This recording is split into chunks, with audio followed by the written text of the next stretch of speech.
जय श्री कृष्णा, जय राधे राधे। कल है कन्हैया जी की छठी। तो छठी के दिन का पूरा दिन का आपका रूटीन कैसा रहना चाहिए, कन्हैया जी को कौन कौन से भोग लगाए जाएंगे, 56 प्रकार के भोग अगर आप नहीं तैयार कर पा रहे हैं तो कौन से विशेष वो 8 भोग हैं जो आपको लड्डू गोपाल को जरूर लगाने हैं, और बहुत सारी बातें जो कन्हैया की छठी से रिलेटेड हैं। तो वीडियो पूरी देखिएगा, चैनल को सब्सक्राइब जरूर कर लीजिएगा और कमेंट में एक बार जय श्री कृष्णा जरूर लिख दीजिए। लड्डू गोपाल की आपके और आपके परिवार पर खूब खूब कृपा हो। हमेशा ही आपको लड्डू गोपाल प्रसन्नता देते रहें, खुशी देते रहें, जैसे कि वो हमेशा स्माइल करते रहते हैं। तो सबसे पहली बात, कन्हैया की छठी गुरुवार के दिन पड़ रही है। बहुत ही शुभ दिन माना जाता है, विष्णु भगवान का सबसे प्रिय दिन माना जाता है। इसीलिए कल के दिन आपको सुबह के समय स्नान आदि करके अपने लड्डू गोपाल को जैसे आप प्रतिदिन स्नान करवाते हैं वैसे ही पंचामृत से आपको कल जरूर सुबह के समय स्नान करवाना है। मैं सुबह के समय सबसे पहले लड्डू गोपाल को दूध और जल का भोग लगाती हूँ, उनके स्नान से पहले ही लगाती हूँ।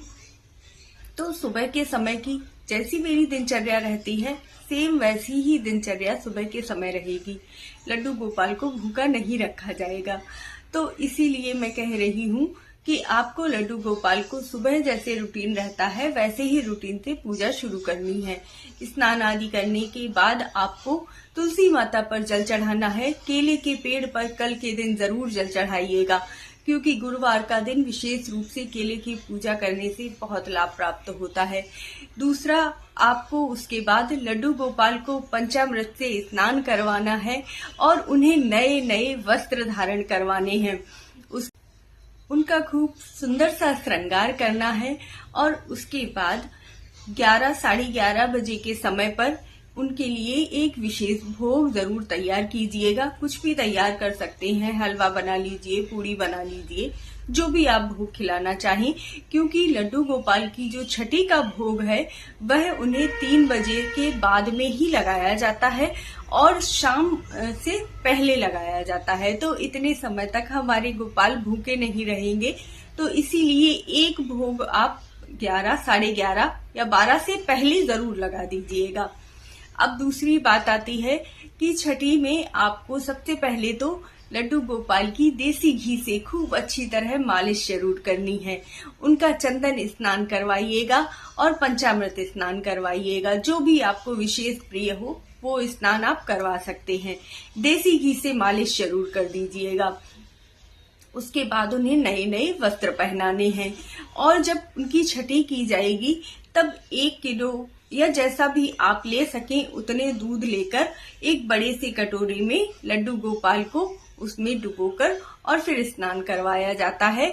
तो वो भी जरूर कीजिएगा। वो जब आप 3 बजे उनकी छठी शुरू करेंगे तब भी कर सकते हैं और सुबह के समय भी कर सकते हैं।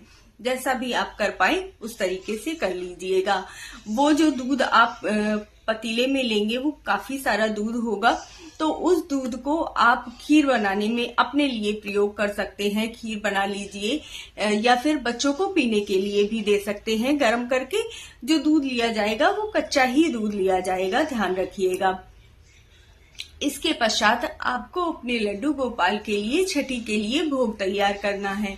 जो छठी का आप भोग तैयार करेंगे उसमें आपको कढ़ी चावल जरूर बनाने हैं। वैसे तो 56 प्रकार के भोग बनाए जाते हैं, लेकिन अगर ऐसा संभव नहीं हो पा रहा है तो आप कढ़ी चावल का भोग जरूर बनाइएगा।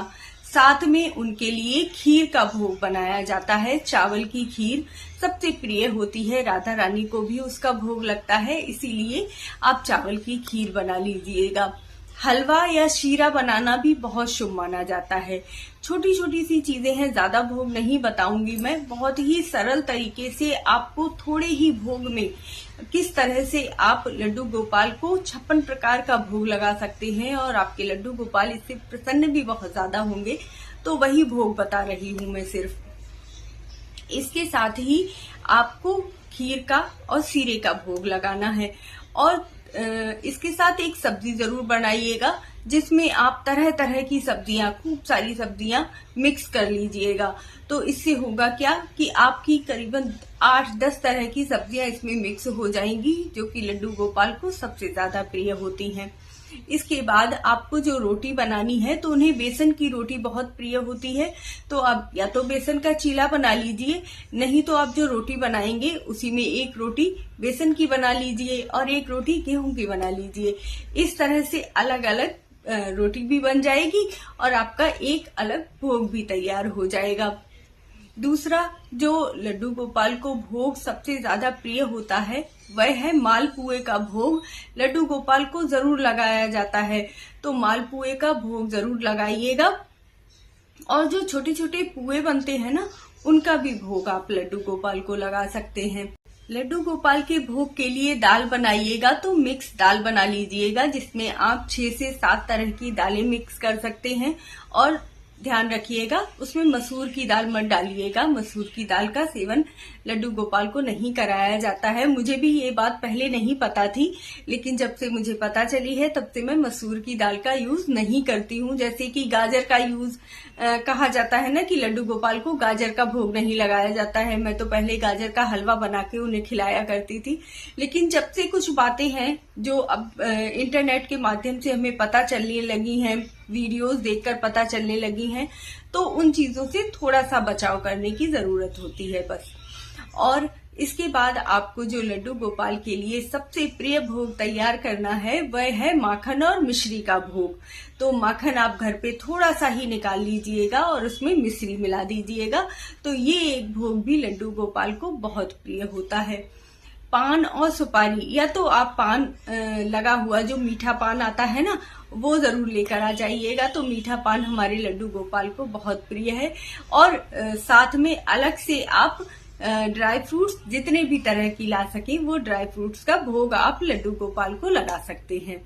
तो ये इस तरह से बहुत सारे भोग हैं वैसे तो लड्डू गोपाल को लगाने के लिए, लेकिन मैंने बहुत ही सरल जो भोग हैं, जो आपको अपने घर पर तैयार कर लेने हैं। और कुछ चीजें हैं जो आप बाजार से भी लेकर आ सकते हैं, जैसे कि बहुत सारी मिठाइयां हैं। मिक्स एक डिब्बा बना लीजिए मिठाइयों का, और इस तरह से आपकी बहुत सारी मिठाइयां, मठरी, मीठी मठरी, शक्करपारे, इन चीजों का भोग भी लड्डू गोपाल को लगाया जाता है। और फल आप जितने भी ला सकें, सारे फल हमारे लड्डू गोपाल को बहुत प्रिय होते हैं। तो आप फल जरूर लड्डू गोपाल को भोग में लगाइए और उनके मस्तक पर हल्दी का तिलक जरूर लगाइएगा।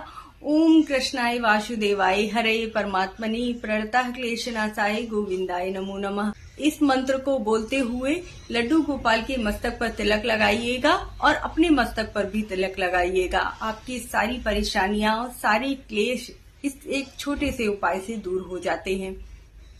इसके पश्चात आपको लड्डू गोपाल को काजल जरूर लगाना है। तो थोड़ा सा ही सही, लेकिन काजल बना लीजिएगा और वो काजल लड्डू गोपाल की आंखों में लगाइएगा। इसके बाद आपको लड्डू गोपाल को जो भी आपने भोग तैयार किए हैं, वो भोग लगाइए, उनकी आरती कीजिए, पूजन कीजिए और थोड़ी देर उनके पास बैठकर कीर्तन जरूर कीजिएगा। इसके बाद आपको लड्डू गोपाल की न्योछावर जरूर उतारनी है।